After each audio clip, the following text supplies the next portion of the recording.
I'd like to extend a warm welcome to all members of the Planning Committee, officers and members of the public in attendance at today's meeting.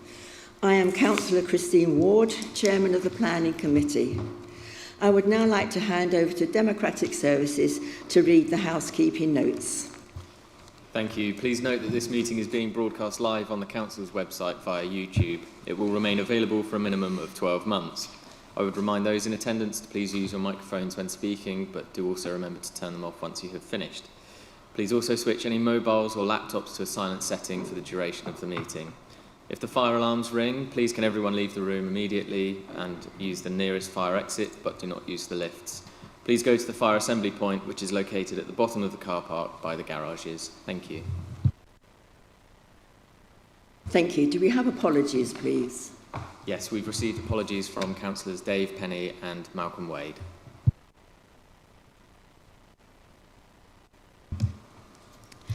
I'd like to confirm the minutes for the meeting of the 12th of November.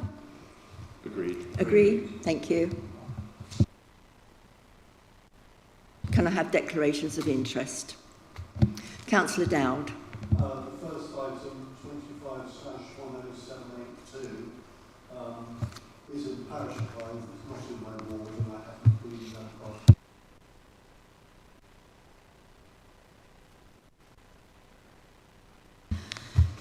Okay, we'll move to the first application. This is Fursdown Farm, Hart Hill Hive, application 25/10782, and you'll find this on page 5 of the agenda. You can go ahead, please, with the presentation. Thank you.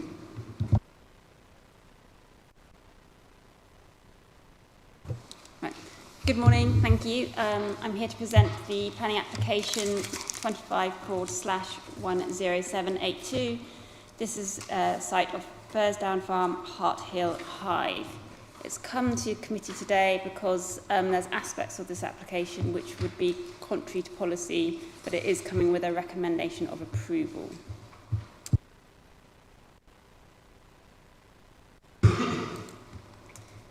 So, the proposal is to convert an existing barn on the site into a business use on the ground floor and a first floor accommodation on the, creating a first floor accommodation on.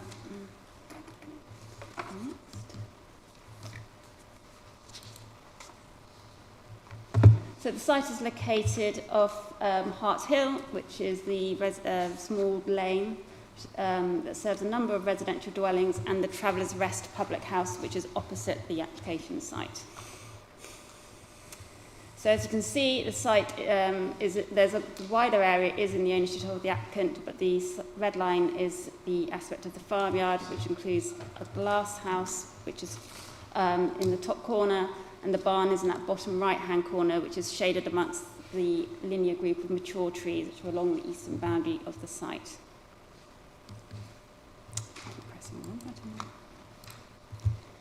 So here's the overall existing site plan. There's an existing workshop, and here's this barn which is proposed for the conversion. So, and again, currently the barn is a sort of enclosed on 3 sides, with partially enclosed side with sort of 3 bays. It's supported by concrete structures, and the concrete frame and massing of the barn will be retained. And here's the proposed site plan with the footprint of the barn remaining the same, but with the replacement of the roof of the barn. So this is the business part of the application. So the site is outside the settlement boundary of Hyde, but immediately adjacent to it. So it's outside of the built-up area. So the proposed application for the business class is to convert the ground floor into a stock room.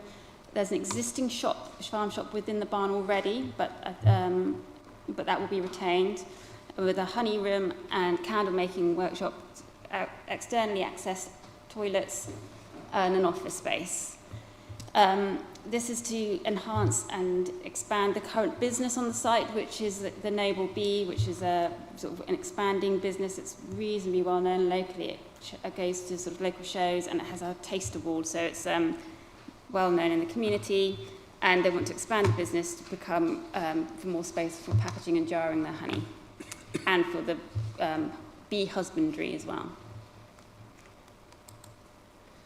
The residential element would be to create a first floor within the barn, and that would be a two-bedroom flat with sort of the usual sort of residential amenities, that just access from the southern elevation with a sort of stairway up. So the redesign of the barn would be, the barn, as I said, the frame is being retained, as is the massing, but the building will have the existing corrugated sort of sheeting that's currently covering it replaced with a timber clad, with timber leaves across some of the glazed areas and sheet metal roofing. And it overall retains a sort of rural and agricultural sort of vernacular. And there's different aspects. This open area down here in the corner is remaining open, and there's a sort of existing cart on site which they want to retain and keep within that site as a feature. So here's some pictures of the site. As you can see, the barn currently is very regressive in the landscape. It's sort of weathered quite nicely and tucked behind these trees. It sort of has very little impact on the road or the street scene, and that will be retained through the use of timber weatherboarding. And that's the access to the site, and in the distance over there you can see the barn again. It's pretty well screened by the retaining trees. And the tree line, it consists of oak trees and holm oaks. It's a mixture of deciduous and evergreen species, so that will retain that screening throughout the year. And here's a picture of the barn. It currently is in use, but really it functions mainly as storage. And the existing shop area here, which is open about 2 days a week on an ad hoc basis. And this picture in the foreground here is the current workshop where a lot of the honey production is taking place, and it's a very small facility. Again. So overall, it comes forward with a recommendation for approval. It's, as you're aware, we have the second limb of paragraph 11 of the MPPF comes into play, as we haven't got a 5-year housing supply. And so there we've got to sort of consider the adverse impact of any proposed residential unit. And although I've identified it doesn't meet the policy tests of housing exception policies in the countryside of HOU5 or DM20, overall it's considered that the residential it would be using an existing footprint. It wouldn't be adversely affect the overall character of the area. It has had support from the parish council and from neighbouring residents as well. The business side meets various policy tests relating to businesses and the rural economy. Okay? Thank you. Thank you very much.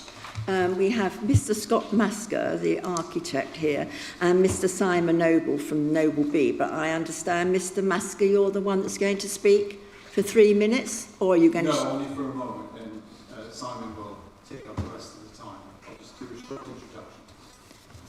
Sorry, I didn't hear that. I'll just provide a short introduction. Oh, okay. Well, you do have 3 minutes if you want it, okay. And then yeah. Mr. Noble will take up the rest of the time. Okay, thank you. Thank you, Chair and Committee, for seeing us today. Well, my job today is relatively simple. We have a recommendation for approval, and we thank the officers for their balanced consideration of the proposal. So we commend that recommendation for approval to the committee, and just like you to note again the significant local support that the application has had from the neighbors and the locality. So with that finished, I'd just like to introduce Mr. Simon Noble, who runs the business, the Noble Bee. This is on land that was a family farm for some decades, so I just want to emphasize that. This is something they've been an establishment and a family entity that's been there for some time. So I shall hand over to Mr. Noble. Thank you. Yes, good morning. My name's Simon and I'm the founder of the Noble Bee, which is based at Fursdown Farm. The farm has been in my family since the 1960s, and so it's shaped our lives, and it's also always played an important role in the community. So I'm incredibly proud to be carrying that legacy forward today. 8 years ago, when our dad passed away, my brothers and sisters and I felt a deep responsibility to keep the farm in our family. So to make that possible, the land was carefully subdivided between us. My wife and I were fortunate enough to inherit the piece that remains Fursdown Farm, and it's from this land that I now run the Noble Bee. So the Noble Bee has revitalised the farm into a modern, forward-thinking agricultural business, and over the years the Noble Bee has grown into a well-respected local enterprise and employer. We're extremely grateful for the support we received from the community in Hive and across the New Forest. Planning approval will allow the business to improve our workplace, create additional employment opportunities and make our operations far more efficient and safe. It will also allow my wife and I to live on the farm so that we can care for, protect and nurture the land, the business and our animals every day. For us, full planning approval is an important step in helping the business and ourselves to grow sustainably. We will carry out the development with great care and respect, using natural cladding, significantly enhancing the appearance of the building and planting bee-friendly climbers so the barn blends even more gently into the landscape. My family has always valued nature and the land we've been entrusted with. This has never been a place to exploit. It has always been a place that puts nature first, protecting it for the next generation and for our community. This development supports that vision, allowing us to honour the heritage of Fursdown Farm while ensuring it has a sustainable future. Finally, I'd like to thank the New Forest District Council for their open-mindedness with this application so far. Thank you. Thank you very much. Members, do you have questions, please, from officers or speakers? No? Oh, Councillor Woods. Can the officer clarify the conditions that apply to the residential aspect of the application? Yes, so there would be a condition tying the residential occupancy to the proprietor of the Noble Bee, and if that was to cease, then obviously that residential occupation would then no longer apply. So can the residential aspect be used as a holding let ever, or?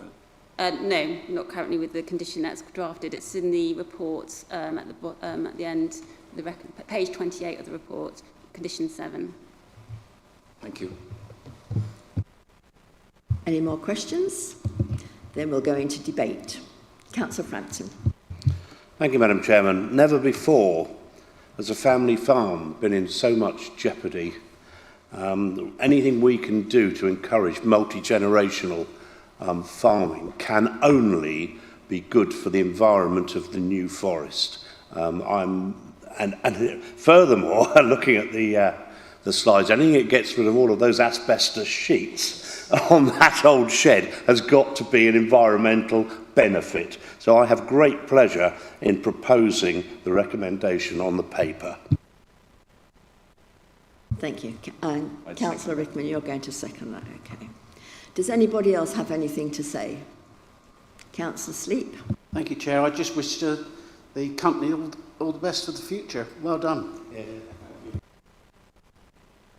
Okay, if there's nothing more to say, we'll come back to the speakers. You have 1 minute to respond. Thank you, Mr. Chair. We have nothing more to add. Thank you very much. In that case, we'll go to the vote. So the recommendation is to grant. That's been proposed by Councillor Frampton, seconded by Councillor Rickman. All in favour, please go to the vote. Thank you.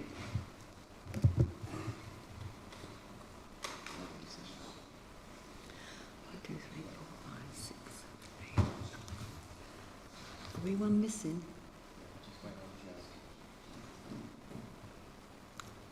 Have you voted? 1,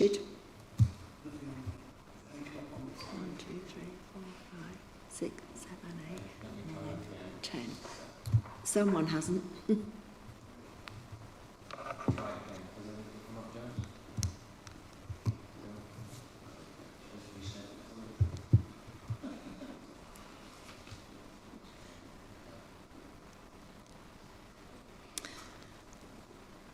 Can we clear that and start again?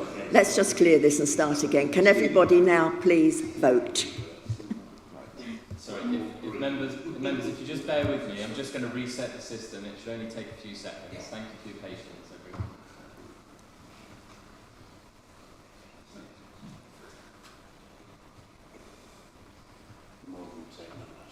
Okay, I'm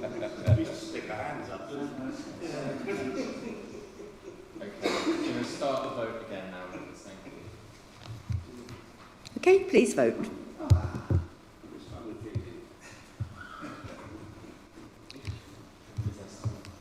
Are you for or against the recommendation?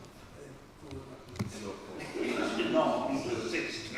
I don't. That's unanimous. Thank you. Okay, that has been granted. That's unanimous. Thank you very much. Thank you.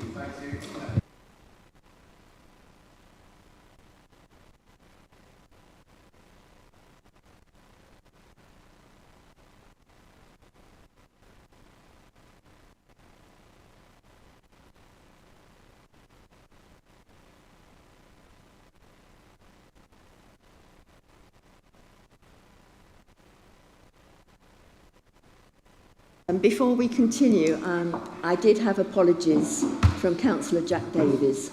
Okay.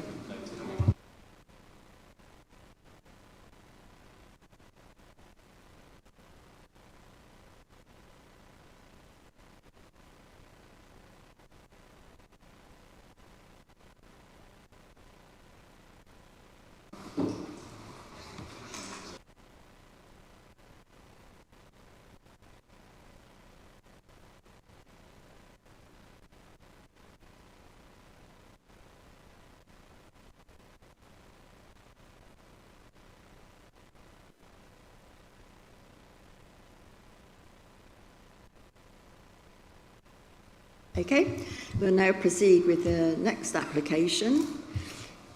This is land at Corks Farm, Normandy Way, Marchwood. Application 24/109992, and you'll find this on page 31 of the agenda. We have Lauren Wiltshire from Hampshire Homes, Dr. Chris Lyons, and Mr. Anthony Turner, who's objecting. So when we come to speak in, Lauren Wiltshire will have 1.5 minutes, and Dr. Chris Lyons will have 1.5 minutes. Mr. Annie Turner, you'll have 3 minutes. Okay, we'll go ahead with the presentation. Thank you. Thank you, Chairman. Good morning, members. We're back to Corks Farm in Marchwood. Some of you will recall an outline application on this site a couple of years ago, setting the principle of the development for residential use of the site. We now have the application that supports the outline for the reserve matters that were retained. The outline supported the principle and access to the site, and the reserve matters application brings before you matters of the appearance, landscape, layout and scale of development. There you can see the red line plan of the application site to the edge of Marchwood, with the River Test to the north of the site, the RNAD residential area immediately to the east, and then the infrastructure works of the wastewater treatment plant and the household waste recycling centre to the west. Aerial photo, you can see the paddock agricultural fields that the application site is made up of at present.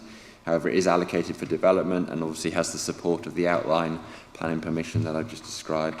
And there you can see the residential area to the east, and beyond that industrial development, industrial sites on the edge of Marchwood.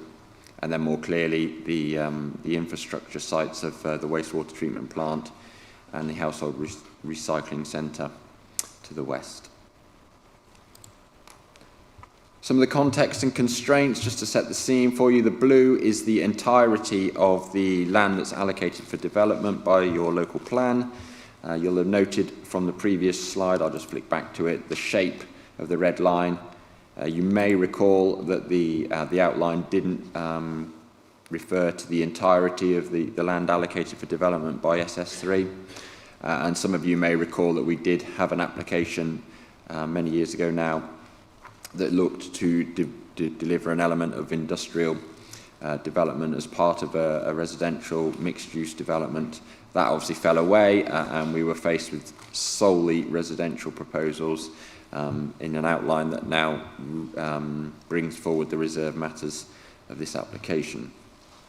A number of other constraints across the site: a foul water sewer that crosses the site heading towards the wastewater treatment plant, conservation area of the RNAD residential area, and listed buildings and walls shown in the sort of the green and the red lines where the cursor is there.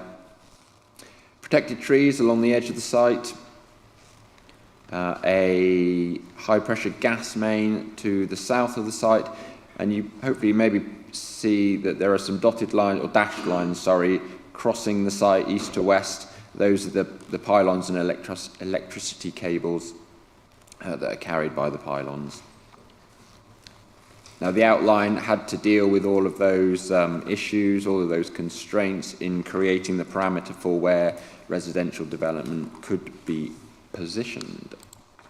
A couple of photos to remind you what the site looks like there. You can see the pylons and the cables. You can see the Port of Southampton in the distance with the cranes that many of you will be familiar with.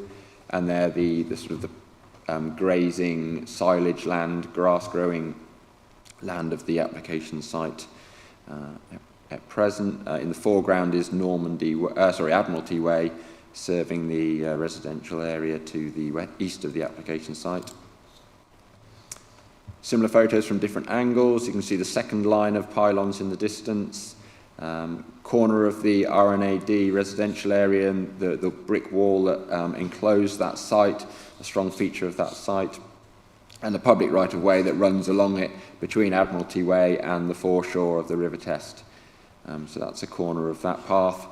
What would it be, the sort of east corner of the application site beyond that fence line. And there you can see the scale of trees that follow the route of that public right-of-way on the edge of the application site along the public right-of-way.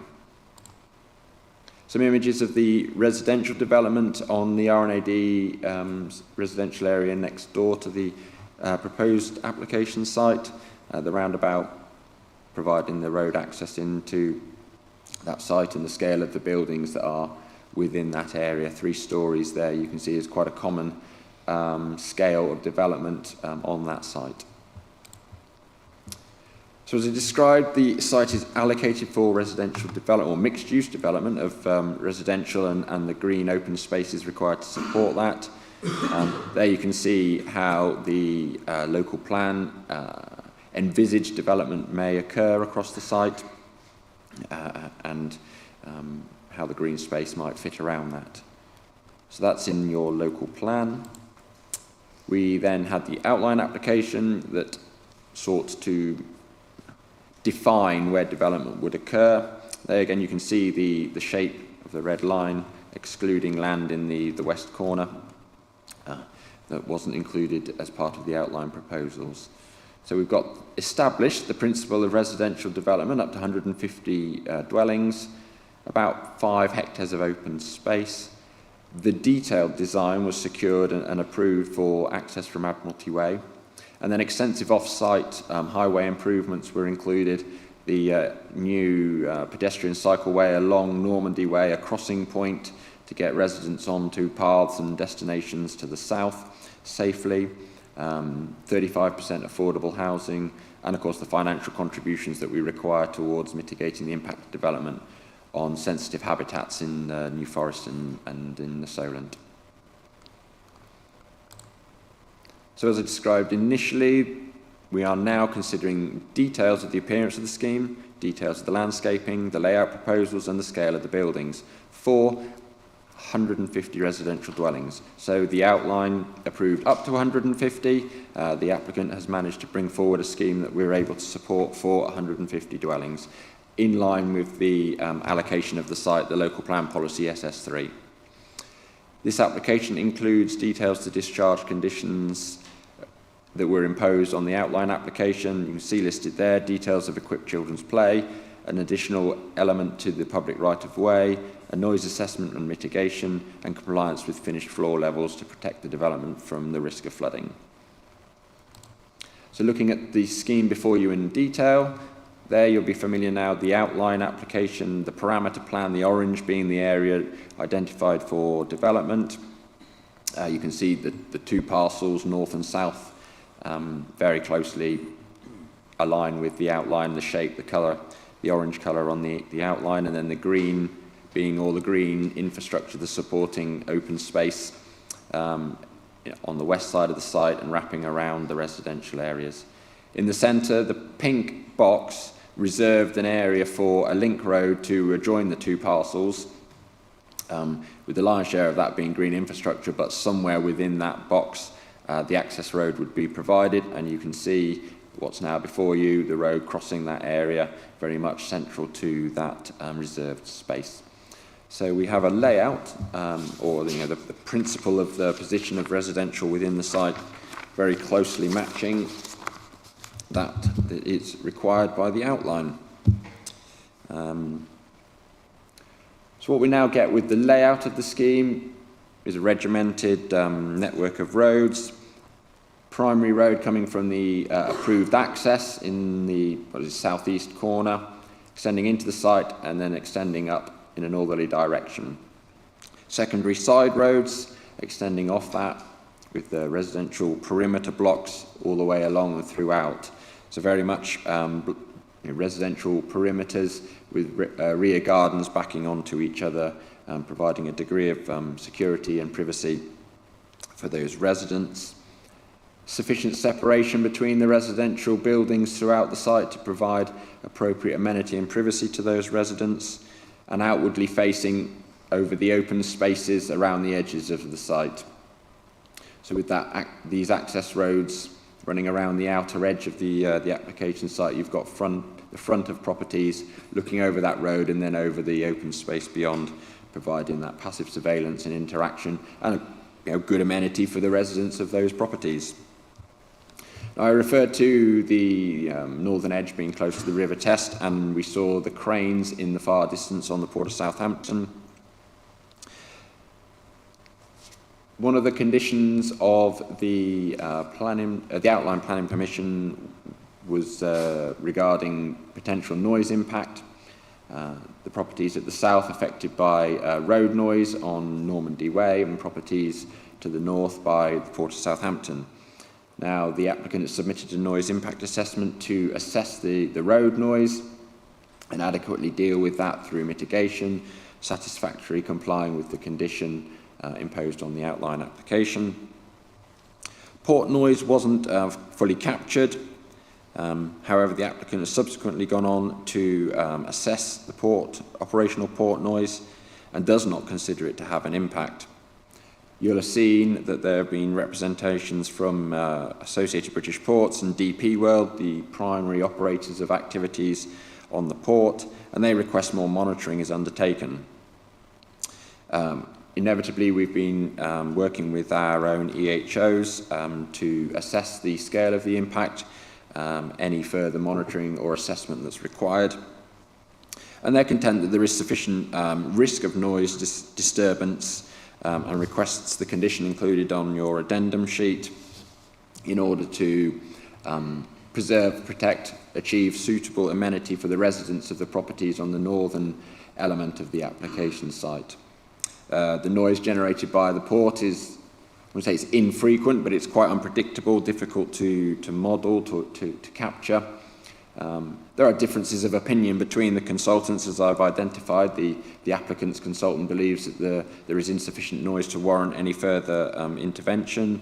ABP and DP World contend that they will cause more noise than the applicant considers they will do, and that there should be further review of that.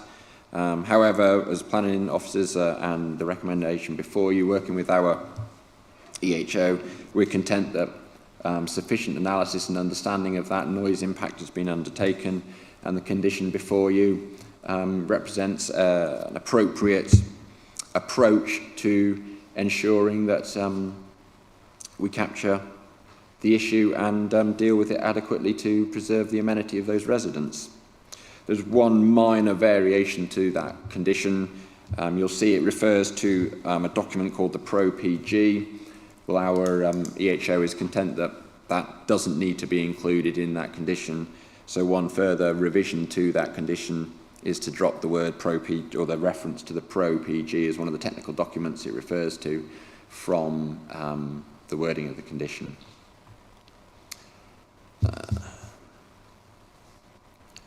Got a slightly more zoomed in version of the layout plans showing the flats position. So we've got predominantly houses, but 3 blocks of flats. Sorry, I should highlight them all. So we've got a block of flats on the northern edge, one in the centre, and one here close to the entrance of the application site, helping to provide the 150 dwellings and a mix of tenures and sizes of properties and types with flats included. They're separated from the houses within their own little bit of landscape setting, and separated by the roads across the site.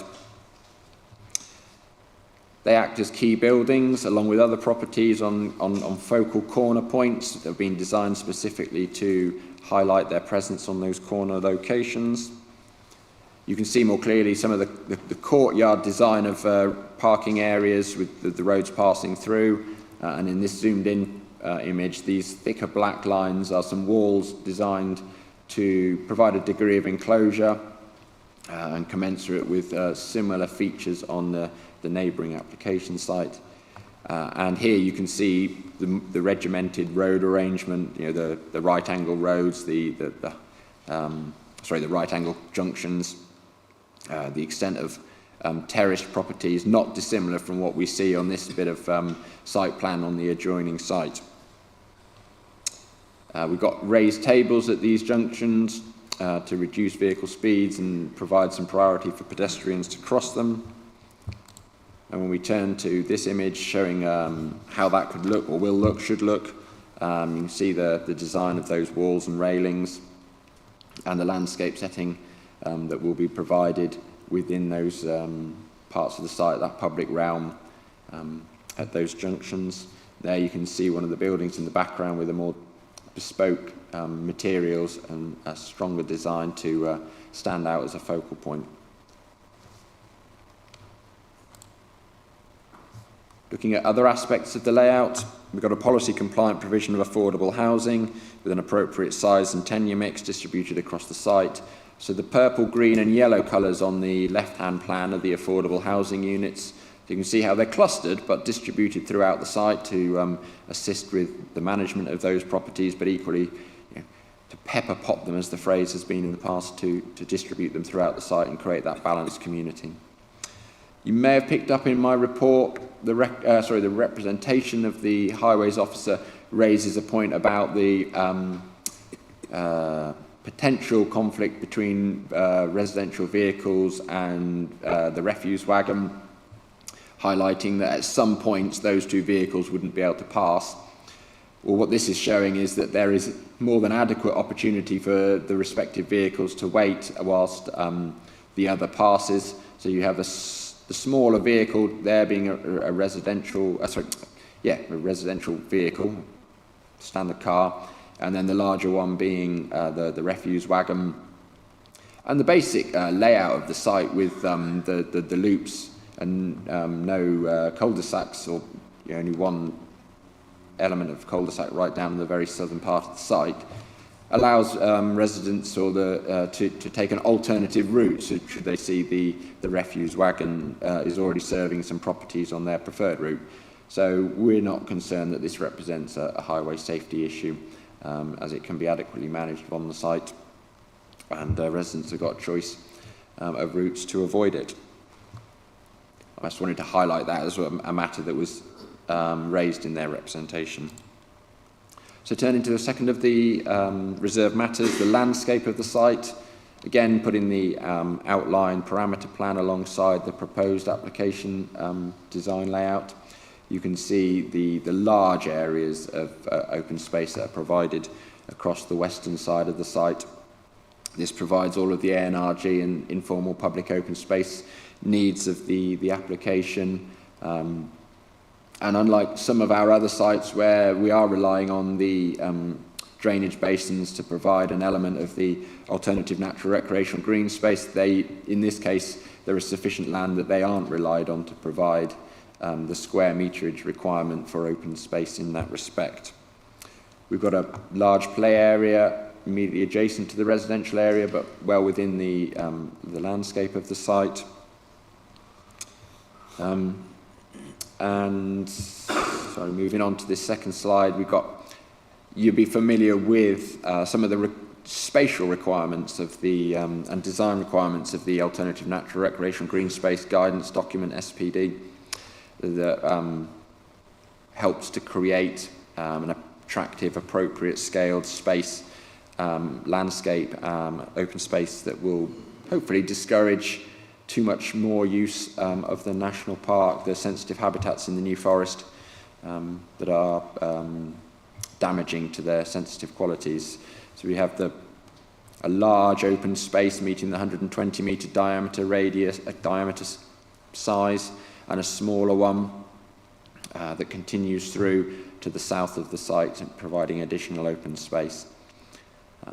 In retention of existing landscape features like the hedgerows and trees that are on the site is a positive feature of that, and you can see how retaining that hedgerow will help to define some of these spaces and make them an attractive place for residents to use.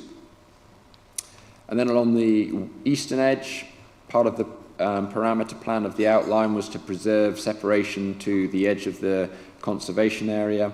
That's being preserved as within this detailed design. So we've got a substantial landscape edge to the site to deal with part of the embankment and land raising required to achieve the finished floor levels and provide an attractive addition to the public right-of-way that runs between the edge of the application site and the brick wall along the edge of the conservation area. And there you can see how those trees run along that route and additional trees can be planted to supplement it.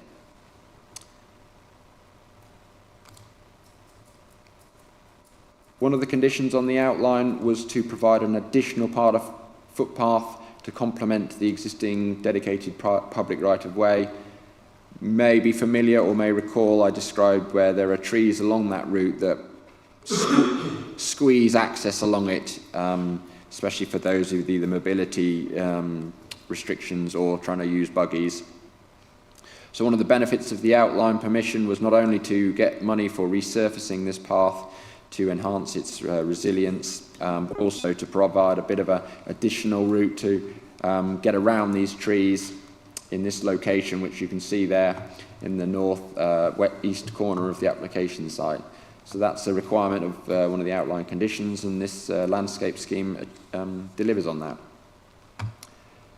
Primarily ramped paths rising up from the existing ground levels onto the plateau for the development. A few areas of steps, but where those steps are located, there will be options for ramped access, grade, sloped paths to move up to the elevated position of the heights of the application site itself. They're also accommodating those who have those mobility issues or using buggies or pushing buggies to get up onto the application site from the existing ground levels. I described the good-sized play area. Here we can see it in a bit more detail and a variety of the equipment that is proposed to be included in it. I think this is a real good asset of the application site. It's a well-located playground with well-stocked with equipment and space for families to enjoy. It's close to the edge of the built-up area where those properties that front across the open space will have views across it to provide a degree of passive surveillance, and paths passing it contribute to that. Then the eastern edge, I described the landscape edge to it, and the embankment. There you can see the grade, the embankment that will follow that edge to provide a landscape edge to the elevated land. And this gives you a flavour of the separation of the built form from that, with the existing brick wall here on the right-hand side of that cross-section image. This being a section through one of these properties, and the embankment across there to the residential properties within the conservation area joining the site. Landscape throughout the built-up area. You can see trees, tree-lined streets, including drainage alongside the road. It's a positive feature of the landscape. And this is a 3D image of what the squares, the crossroads will look like, with rain gardens, trees defining corners, and creating an attractive part of the streetscape. I mean, these walls are filled out as walls, but you recall the railings that they include to try and create that containment to courtyards and reflect aspects of the adjoining conservation area. Turning to the appearance and scale of the buildings, I described some focal buildings, some focus feature buildings at corners. You can see here the multi-gables and the material standing proud. That's a stronger appearance for one of these buildings that will stand on those corners. And then other detailing on other properties, these being the 4-bed houses, then looking below the 3-bed houses, some of those themes and design features continuing through. And then turning to some of the other properties, 2-bed flats, 2-bed maisonettes, and 2-bed houses throughout the site, giving a flavour for the different forms and appearance of them. I mean, there's perhaps concern from Conservation Officer that the design doesn't adequately respect the conservation area. I mean, one thing I will draw out is in terms of the relationship, where bear with me going all the way back like this, I should have thought about this at the time. The wall that some of you will be familiar with is quite a strong feature that will provide a strong barrier between the built form within the conservation area and those proposed by this application. And to some extent, you won't really get a sense of the two side by side in terms of their architectural appearance and design. So in terms of concerns that these properties don't enhance or don't respect the quality and appearance of the buildings and within the conservation area, I think it's going to be very difficult to make a case that they really sit side by side in a manner that you will read them together in any event.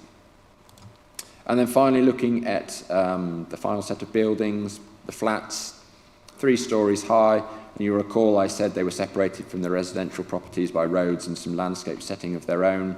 There you can get a sense of that separation and how the scale of the larger building doesn't impinge on any amenity or visual grounds in respect of the houses that they'll sit alongside. The flats are well designed. They've got external spaces for residents on upper floors there with balconies, and will contribute to the character that's being created in the appearance of the site. And then finally, there a little bit of a axiometric image of the overall piece together, giving you a sense of it sitting in its landscape, relationship to the waterside, and the neighbouring development, a little bit of some of the larger buildings that are on the foreshore there and within that site. This is an application that we're happy to recommend to you. It's got all the positive benefits supported throughout, from the outline to this reserve matters application. The detail builds upon the outline consent that was given, and as set out in your report, will deliver those 150 much needed dwellings, including the policy compliant provision of affordable housing, the well designed and extensive green open space, including the children's play, the significant public benefits, the economic, environmental and social benefits. I mean, I have to remind you, of course, that our 5-year land supply has unfortunately gone down since the outline was approved, so it's even more critical that we deliver these schemes that will make efficient use of sites and deliver the aspirations and the intentions of the development plan by way of being one of the allocated sites. Therefore, subject to the conditions, including those amended on the addendum sheet and the reference I made earlier to changing the Condition 7, and the details, the application is recommended for approval, including satisfactory compliance with the conditions listed there. Thank you. Thank you, James, for that very detailed presentation. We'll now come to the speakers. So, Lauren, do you want to start with 1.5 minutes, and then Dr. Chris Lyons, 1.5. Thank you. Good morning, Chair and members of the committee. My name is Lauren Wiltshire from Hampshire Homes, and I speak today as the applicant.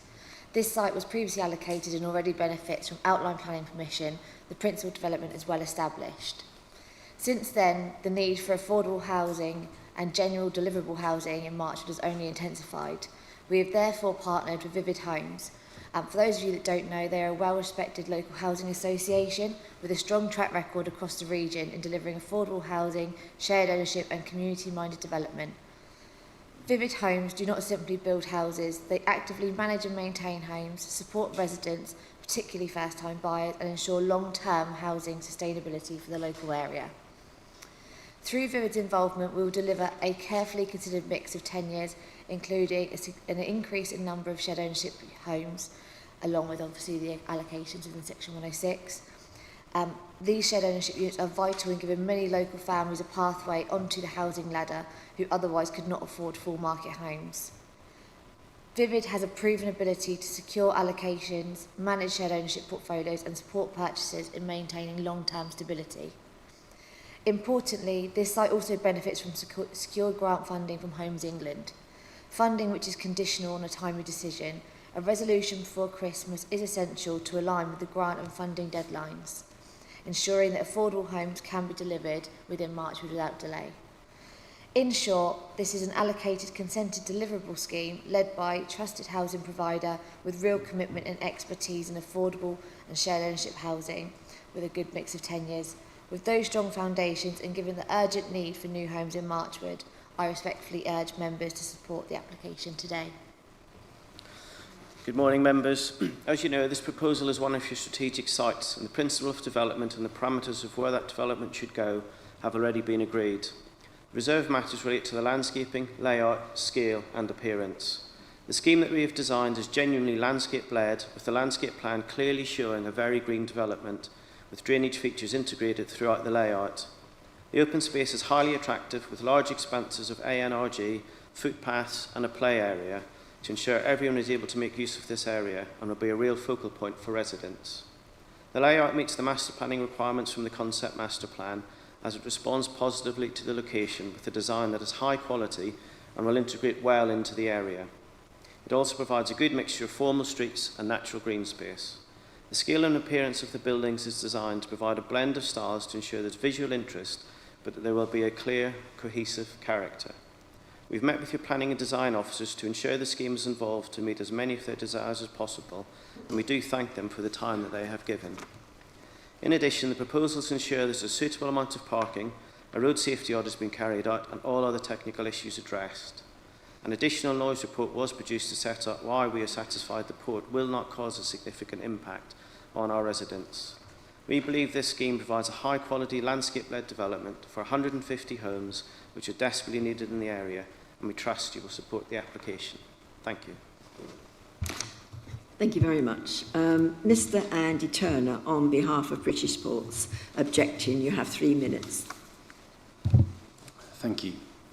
Chair, members of the committee, my name is Andy Turner, Technical Director at Adams Henry Consulting, Chartered Town Planners. I represent Associated British Ports and DP World, who own and operate the Port of Southampton Container Terminal, an established use that operates 24 hours a day directly opposite the application site. I must make it clear we do not object to the principle of the development. However, we do have serious concerns about the Reserve Matters application and the attempt to discharge Condition 17, which requires noise assessment and mitigation. In our view, the application does not comply with NFDC policies CC1 and SS3.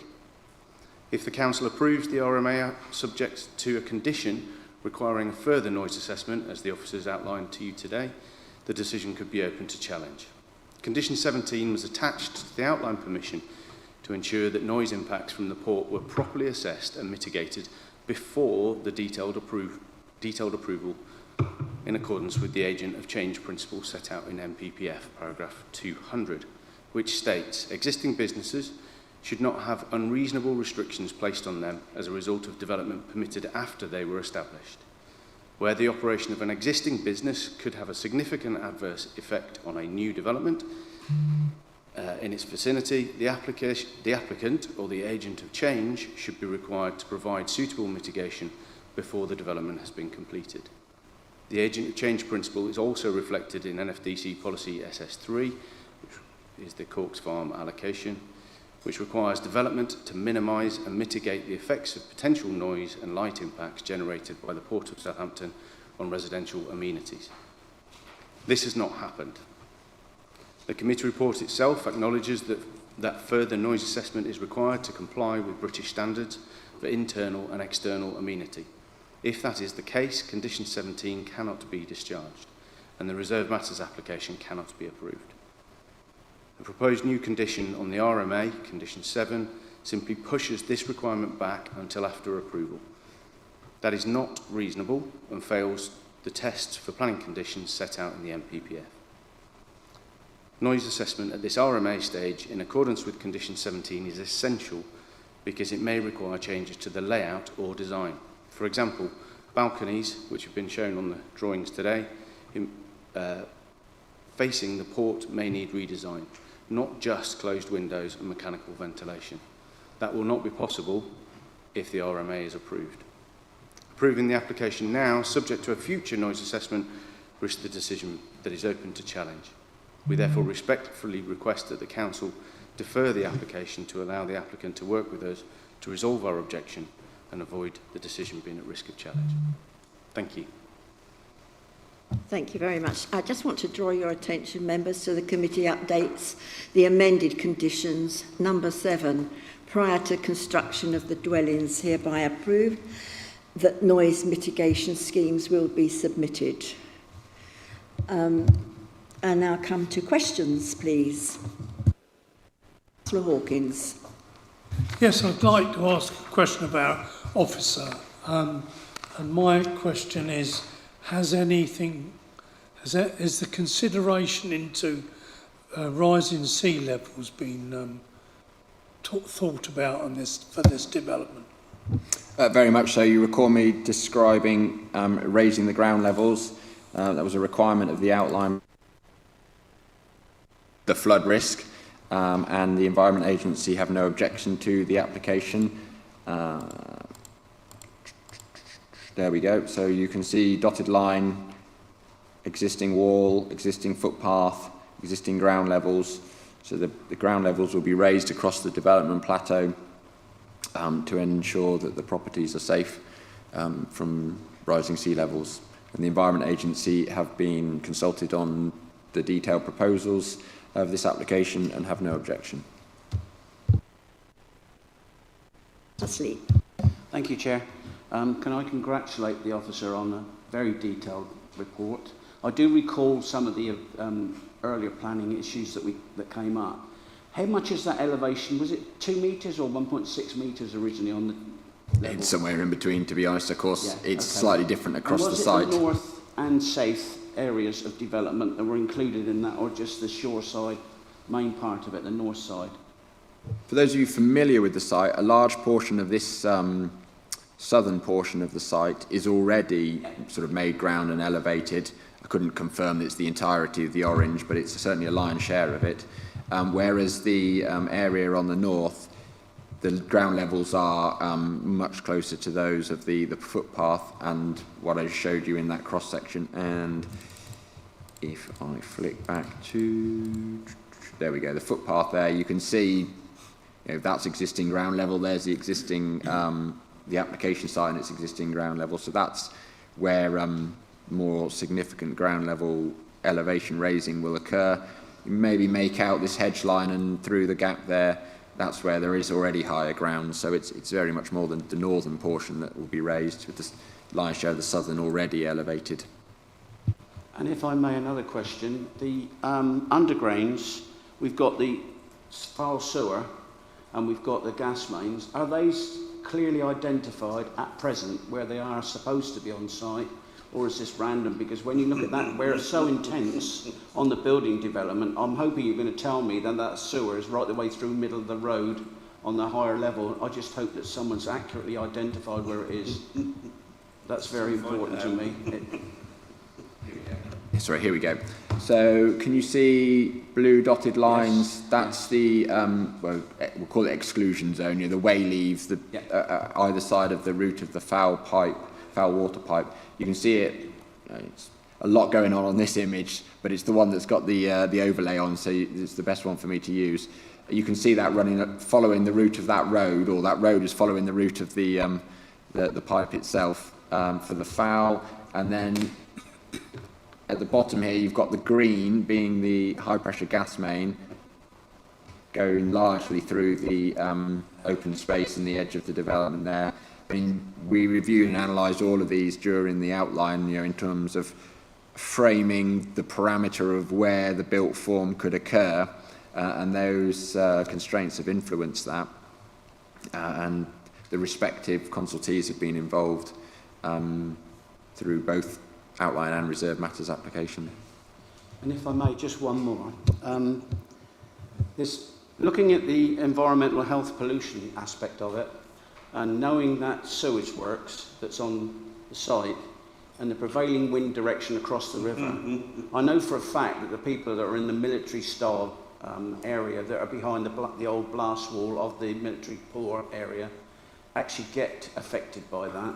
Has anything changed on that sewage works? I believe there were some thoughts about updating the equipment on it to make it less of a pollution problem atmospherically, because it is pretty strong when you go through it. And the other thing I remember is that they showed us a circular development, like a dartboard form of where the smell extended, but it was obviously on a day when there was no wind, because it wasn't elliptical going across the site, it was just a circle above the sewage farm, so I updated that.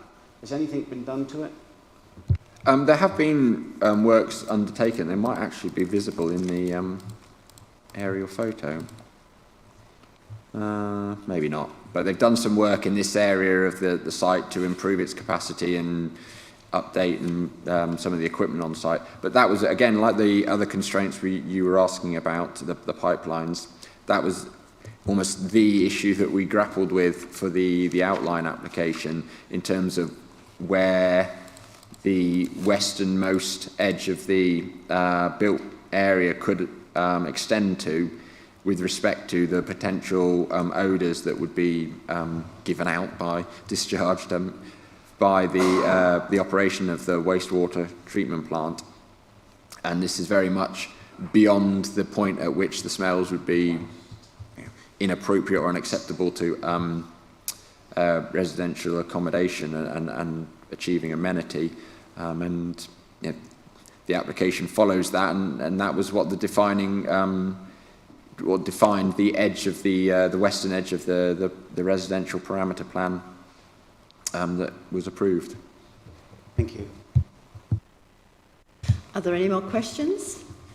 In that case, we're going to debate. Councillor Dowd? Sorry, I do have a question. I still need clarity over the asking for mitigations for the noise happening after approval and happening before. Can I have a little bit more definition on those two options there? So we sought to deal with this at the outline, imposed a condition that the applicant has sought to comply with and discharge as part of the details on this application. Now, unfortunately, the drafting of that condition referred to technical guidance that the assessment needed to respond to that was directly related to transport-related noise. Hence, doing the modelling and assessment of noise associated with Normandy Way and the potential impact on residential properties to the south of this site. Now, the applicant has complied with that. They undertook that modelling. They've presented us with mitigation. And that's acceptable to our EHO colleagues and is embedded in this permission, or recommendation, sorry. unfortunately, as I say, with the drafting of that and the technical detail that guidance that it required compliance with, didn't capture or cover the potential noise that is generated by the Port of Southampton as a commercial noise rather than transport related. And whilst the layout could try and deal with that, it's the applicant's opinion through the noise assessment that they've undertaken that the layout doesn't need to deal with that. And in their view, based on the assessment that they've undertaken, there is no conflict, and the scheme is quite satisfactorily dealt with the issue in terms of the separation distance from the port.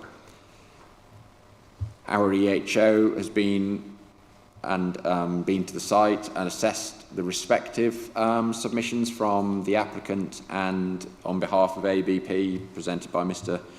Adams Henry and the consultants that they've used to represent ABP in consideration of the application. And he believes that it is prudent to include a condition. The condition is directly related to this scheme. It hasn't previously been assessed, albeit we tried to assess it in the outline and we held our hands up that the condition we imposed didn't do what we wanted it to do because of the technical guidance it referred to. So we're not duplicating something that we've done previously.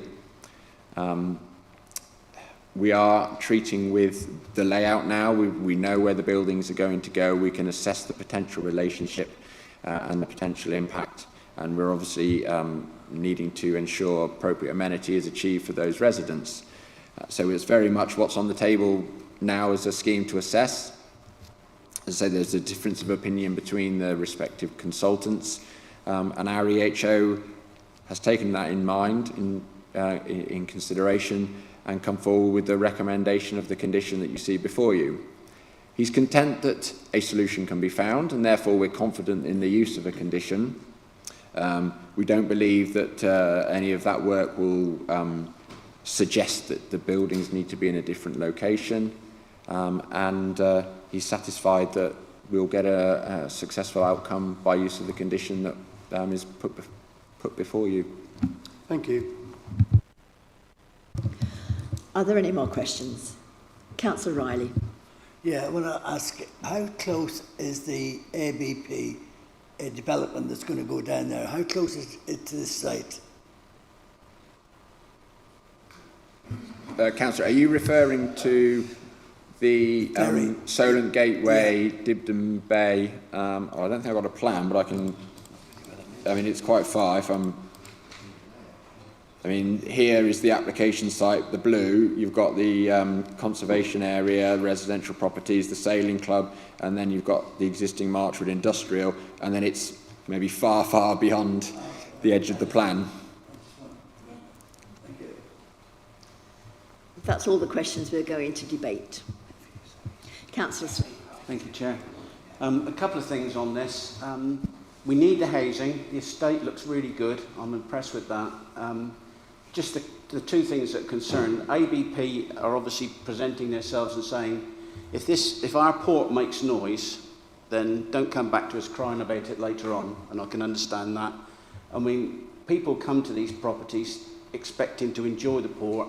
You hear the port. I live in Tottenham, I hear the containers all the time. It's just something we've lived with all our lives with the prevailing wind direction. So if you come to this site, you expect to hear noise, so you have to bite the bullet and accept that.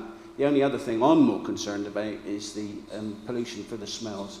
I can't see it's not going to work. I'm sorry, unless they really do major changes to that sewage works, there's a problem. But as far as I'm concerned, if you need housing, you're going to go and live there. So that's the only concerns I've got about the whole development.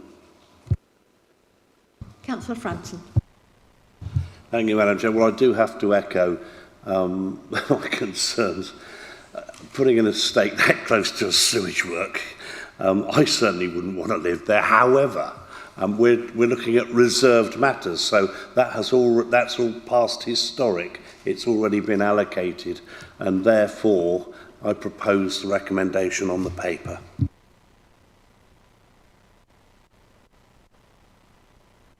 Does anybody else have anything to say? Councillor Dowd? Thank you. Yes, all these things, there are a number of things to balance here. I think by and large, I don't have an issue with the conflict with the conservation area because it is separate from it. It has its own separate identity, and just to the south of what we're looking at there is another development that has more in common with this development than the conservation area. So I think on balance, I'm very happy to support this application. Thank you. I do need a seconder. Are you going to second? Yeah. Councillor Hawkins? Yes, I view this with some scepticism.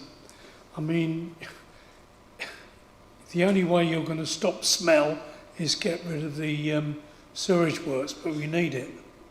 So, you know, turning around and saying people are going to have to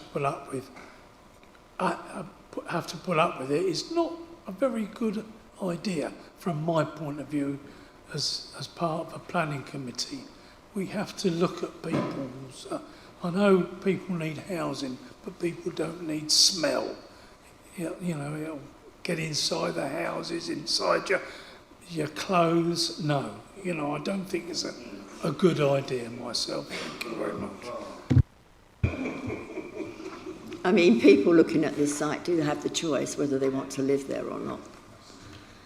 Does anybody else have a comment? In that case, we'll look at the proposal, which is to grant. We'll go back to the speakers. So you'll have a minute to respond. So Lauren and Dr. Chris Lyons, you have a minute between you to respond. We don't really have much to say apart from we're happy to keep talking to the representatives from ABP. Thank you. You have a minute, sorry. Apologies, I was trying to work out how far it is away, but I can't get any internet. I think just to pick up on what's been said today, obviously the case officer has highlighted that the council's EHOs have identified, I believe the words are, sufficient risk that the Port of Southampton will result in noise complaints with the scheme as it stands today. I repeat again, condition 17 was attached to the outline consent in order to address this matter. That hasn't been done. And just to clarify, there is a technical issue. Pro-PG is the assessment within which the transport assessment that the case officers referred to. Pro-PG does refer in that where the dominant noise source is commercial or industrial sources, that an assessment has to be carried out in accordance with the relevant British standards. Those standards are now listed in condition 7. So the requirement of condition 17 has been passed to beyond the reserve matters stage. That is not what the condition was designed to do. ABP have followed this application and the allocation all the way through. Thank you. You have over 1 minute. So, oh, sorry, Chair.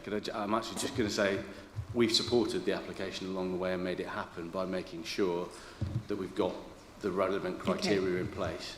Right, thank you. So we don't object to the principle. Right, members, as I say, we have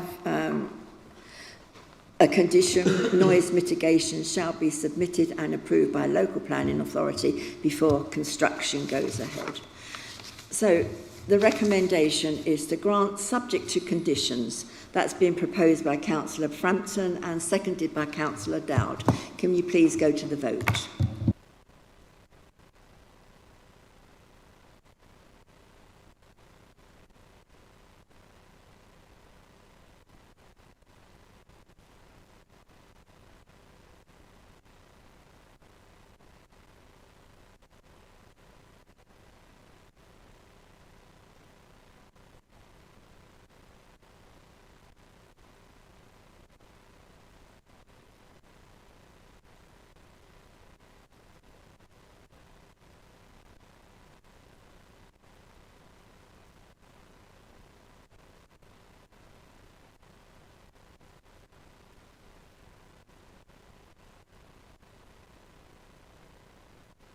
Okay, so we have 8 for, 2 abstentions, so that's been granted subject to conditions. Thank you very much.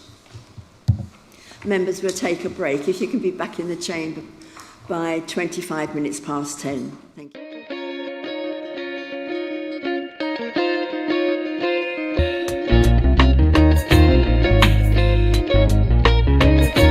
For the same proposal on this site, that application had a smaller red line which just went around the barn in this location here. They've now extended the site to incorporate the rest of Springbourne Farm in the ownership of the applicants. Previous applications that I've dealt with, and you've seen at this committee before, Springbourne Farm has included this collection of buildings to the north. It's understood that they're now in separate ownership, and those are the buildings that have permission for replacement into a total of 4 dwellings. There's also a lawfully sited mobile home just where the cursor is there. So here is the site in relation to Rockbourne, and this is the farm track from which it's accessed. It's also a public right-of-way. And there we can see the aerial context a bit more.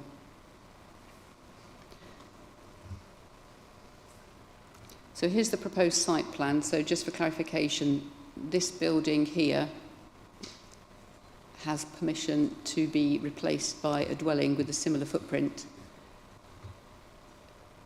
Just here, the vertical length is an existing stable building which has got permission to be replaced with garages and stores for the single dwelling. Part of this linear structure would be removed and the remaining part of it would be converted into 3 dwellings. So that's where the 4 dwellings are and the mobile home.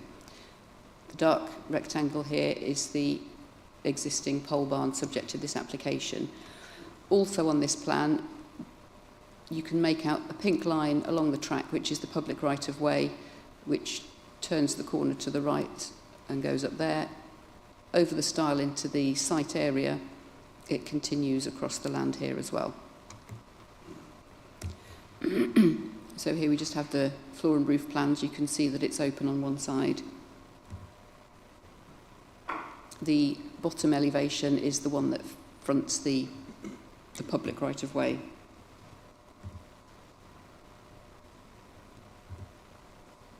And here we have the photograph. So this is taken from the public right-of-way. The vehicular access into the site is through the gate there, and there's a stile just to the left of it for the public footpath. The photograph on the right shows the barn just on the edge of the left-hand side of the photograph. We've got a couple of horse boxes in between that and the building which would be replaced by a dwelling. The larger building there with the light roof is the building which would be stables and store for the dwelling, store and garaging for the dwelling, and further down are the other, I think that's the building that's going to be removed. So you can see that there's a gap in this area here between approved conversions or approved dwellings and the retention of the barn.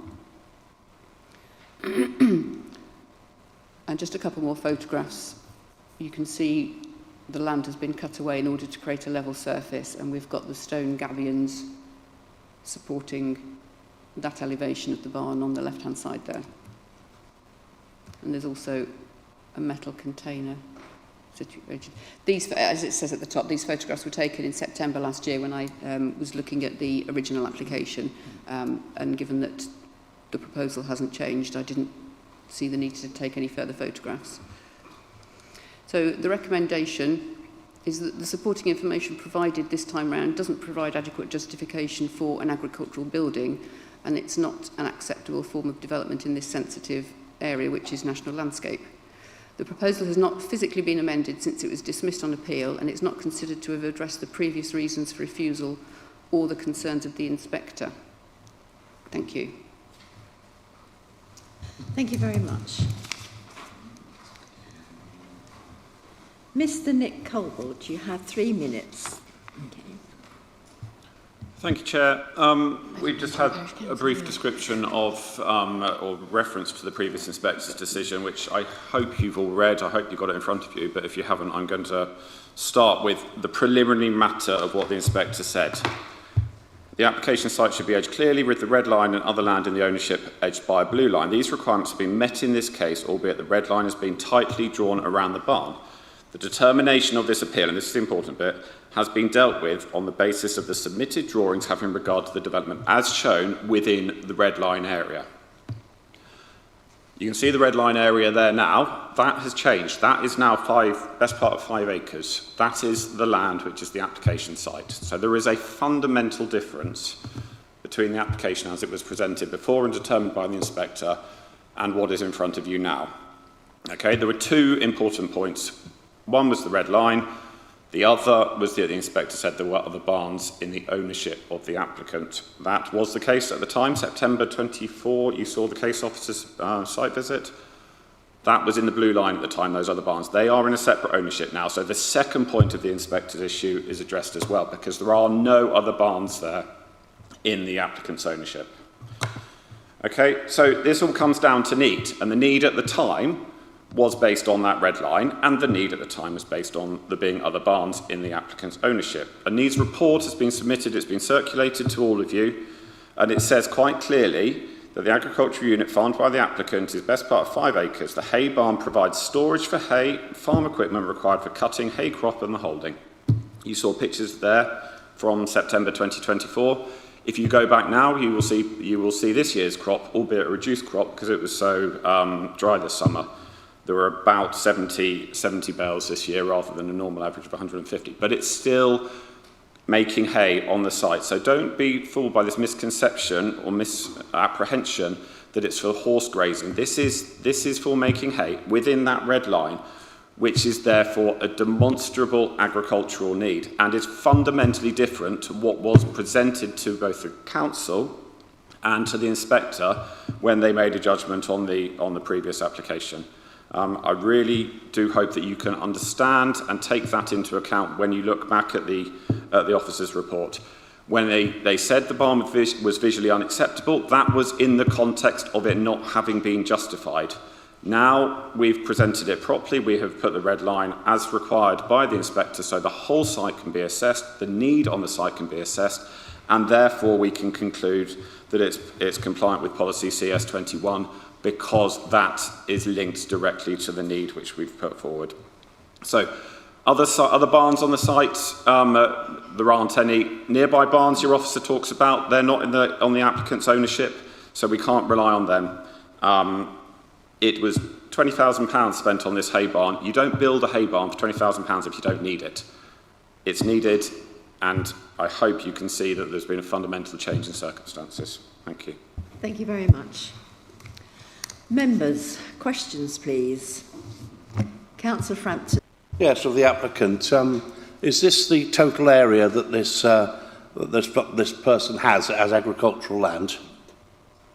Yes, that red line is the 4.57 acres to be precise. Right, so it's under 5 acres. Does it have an agricultural holding number? Yes. It does. Thank you. More questions?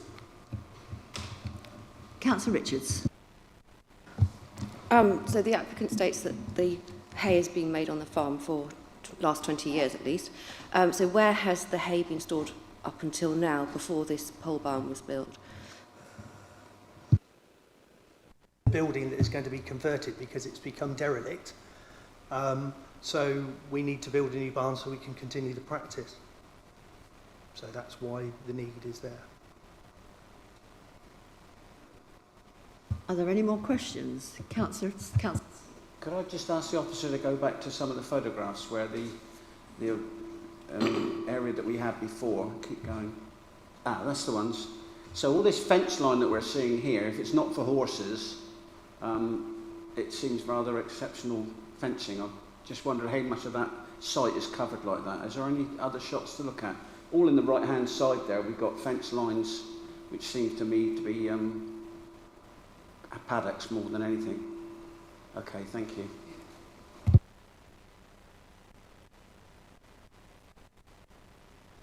Are there... Councillor Frampton, yeah. Question of officer, please. Looking at that photograph, there seems to be a much increased area of engineering works. Would that be unauthorised engineering work this side of that shed that would require planning permission?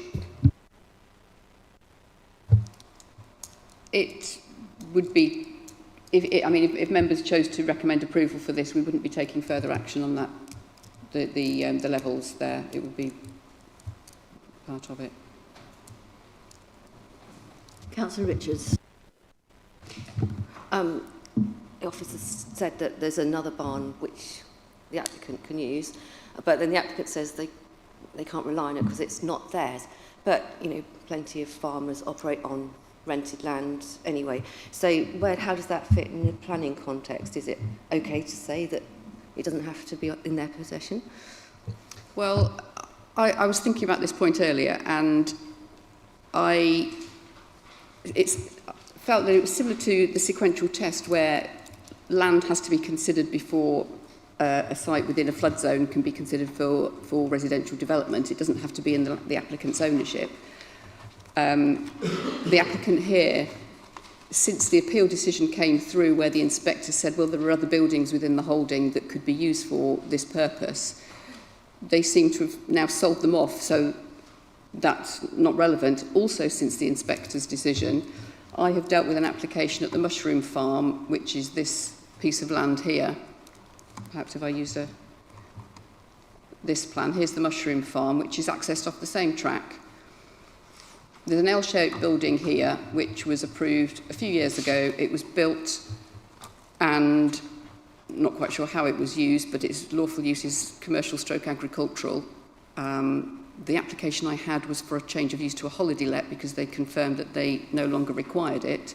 It seems an ideal location for a barn for use by Springbourne Farm, and like you say, farmers very often will rent land. It's not too far away. I can't see that it would be a problem to negotiate something knowing that there is an empty barn very close by to this particular site, which could be used for the purposes that the pole barn is being used for.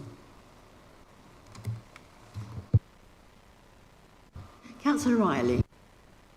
Yeah, I would like, is this a farm or a small holding? A small holding. So where do you get your hay from? It's not on site, is it? So how many acres? How many acres is on there? 4.57. Oh, okay, thank you. I'm sorry. Richards. The planning office inspector said that this is not agricultural because it's for grazing horses, but now they're saying it is agricultural. So, I mean, do you agree that it's agricultural now or not? On the many occasions I visited this site over the last few years, I've never seen any animals other than horses on this land, and whilst I appreciate that I haven't got latest up-to-date photographs, the photographs provided are 12 months old, the land is divided into what I would consider to be paddocks, some of which were quite new at the time, so whether or not those new paddock fencing has now been taken down, I don't know, but it doesn't seem to be laid out in a manner that is conducive to growing big crops of hay. So if you were growing hay just to feed the horses, would that be agricultural or would that still be horses? As far as I'm aware, the horses that I've seen on land are grazing, and they're able to do that under an agricultural use. They're not keeping horses for the purposes of show jumping, which would be a change of use. And growing hay obviously is an agricultural operation. Can I ask a question? I'm just trying to understand this. Can I establish, if there's horses grazing on this land, which is supposed to be for haymaking, are the horses not eating all the... That's a point that the inspector raised as well. He felt that there was an awkward situation where you can't have both. Did you want to come back? I was just going to say that you graze through most of the year and then you let the grass grow and you make hay out of it. Isn't that the situation? Yeah, exactly that. Exactly that. Yes, is that what we would do? Let's phrase it as a question. Let the horses graze through the winter and into the early spring, and then allow 10 weeks or something for the grass to grow, and then cut a hay crop? Yeah, exactly that. The hay season is summer months when it grows. Right. Are there any more questions? In which case we're going to debate. Councillor Frampton. Thank you, Madam Chair. If this was National Park Authority, it would be very close to recreational horsekeeping, I think. And given that a horse needs at least a couple of acres to sustain it throughout the year, and that includes its winter feeding. I mean, when you get to a cow, it's a lot more, because I know, because I've got them. Technically speaking, if you wanted to supply your own hay and keep horses, you can only have a couple there. I don't believe there is enough of an agricultural activity to warrant an agricultural barn. It is only a few paddocks really that are put together. So I don't believe there is any evidence strong enough to overturn the officer's recommendation. Therefore, I would go with the officer's recommendation as a proposal.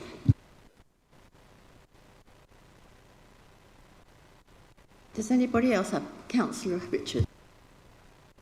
Oh, sorry. The other point that the inspector raised was about the grouping of buildings, about how this is well separated from the rest of the farm, and that it should have been grouped with the rest of the farm rather than being put out up the track. And so that point doesn't seem to have been addressed either. Are there any more comments? Right, I do have a proposal to accept the recommendation, and I need a seconder for that. Are you seconding that? Councillor Rich.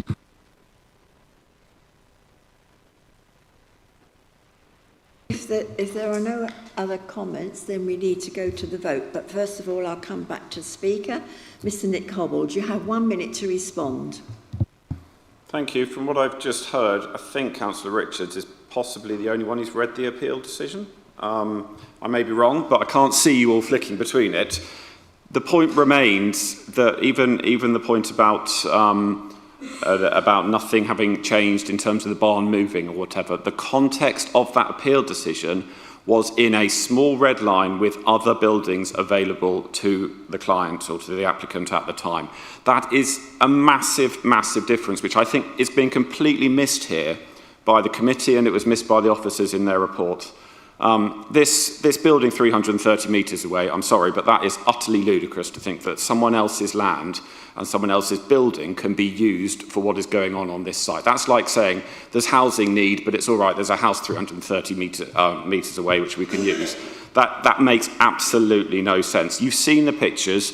That was last year when there were hay bales in the barn. There are hay bales in the barn now. That is from the site. That is the need.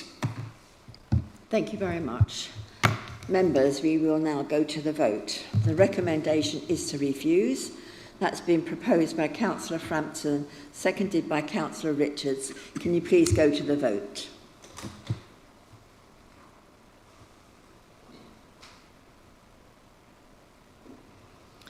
Okay, we have 8 to refuse, 1 against and 1 abstention. So that has been refused. Sorry.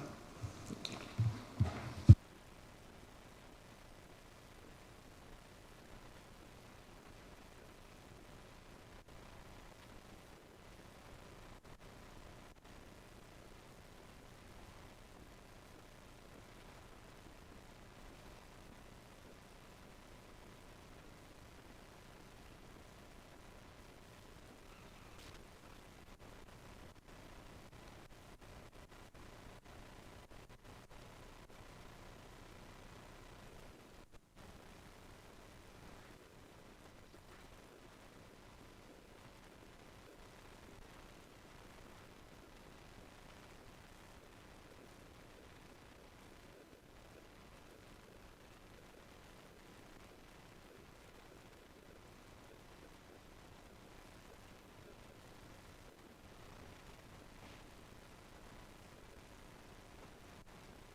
Okay, we'll go to the last application, which is on page 71 of the agenda.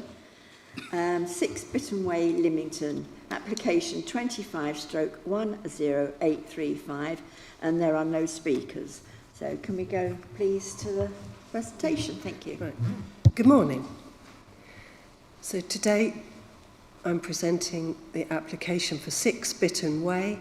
This is situated in a built-up area, and there is a back-to-back distance from here to here of approximately 35 metres. And this is the general location, so you can see here. The road to the back is called Lentune Way, and there's a little offshoot here called De Mowbray, which I will refer to later on. And this is, you can see how green it is, it is a lovely area, and the prevailing character is its open, spacious and green road. So there have been 2 previous applications on here that has established the actual size and the style of the dwelling, and the character of the road is quite varied. There's a lot of bungalows and a lot of change. You can see here from the elevations that what was approved before is at the bottom and what is proposed is at the top, and they are actually the same size. It's probably my dropping them into the slides that's made it look different. But all we are actually looking at is this side store, which there's no access from the main dwelling, it's just a side store. And we want to change these roof covering from slate to clay tile, and the dormers at the front and the rear from wood cladding to cream render. There's also an extra pane of glass here which serves 1 bedroom, so it's an extra pane in an existing bedroom. And they want these, can you see these bars? They, instead of all glazing, they want these bars going across, which has been objected to, and the same at the front. And also the window colours are going to be slightly different to what was previously approved. Some of the objections are saying about it's going to make it stand out more, but let's have a look. So this is the side elevations. It is a large rear extension here, but that has already been approved, and it's whether the timber change to the render is going to make a big difference to its overall look. This is the approved floor plans and the proposed, so you can see there the external store, which is quite narrow, it's quite small. And nobody's actually objected to that. And these are the roof plans. This is the street scene. So this is the bungalow that we're talking about today, number 6 Bitton Way, and this is it in the street scene. So because of that large rear extension, it enables the front to stay quite in tune with the rest of the street scene. And being a render, I don't think it stands out, and also the change to the clay is probably more in keeping with what is already there. These are some examples of other dormers in Bitton Way. So that these are lighter in colour, and I don't feel that they stand out particularly, and these are darker in colour, but it is a very varied mix of property in this road. These are examples of front and rear dormers. So this is De Mowbray, which I was talking about, which is a little offshoot of Bitton Road. This one has got the modern boxy dormers, and you can see here, you can see the big box to the rear, and that also has a big rear dormer. Again, the materials are very varied, and that is a timber clad, but my photo's not very good because of the sunshine. all visible from the road. These are the neighbours' dormers. So this is the rear extension, which I can't, so that's the application site and that's the rear extension. The side is already clad in render, but I don't think it's overbearing to this neighbour. This neighbour's got a large tile-hung dormer, and that's the next one, which is timber. So that probably possibly what it would have looked like if they'd continued in timber. And then these are that's the rear neighbour and the two objectors. They both have large rear dormers. One is grey and one is white. And that white one, as you can see from, I've sort of stood halfway in the garden, you can't really see it. So it doesn't stand out particularly. And this is photographs of the actual property that is got the application. So it looks lovely from the front. You've got it all matching cream render. The windows have got the glazing bars and you've got the red clay tiles instead of the slate. And then there'll be a little extension on the side. And this has already been approved, so it's just the materials.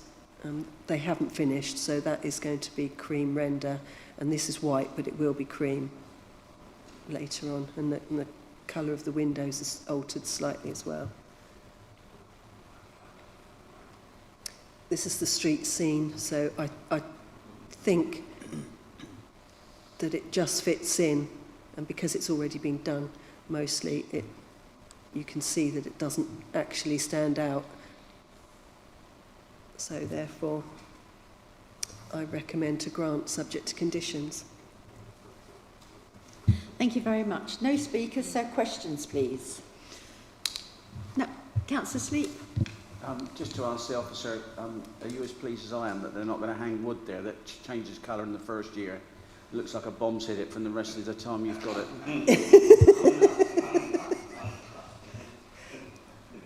Okay, do you want to debate this? No.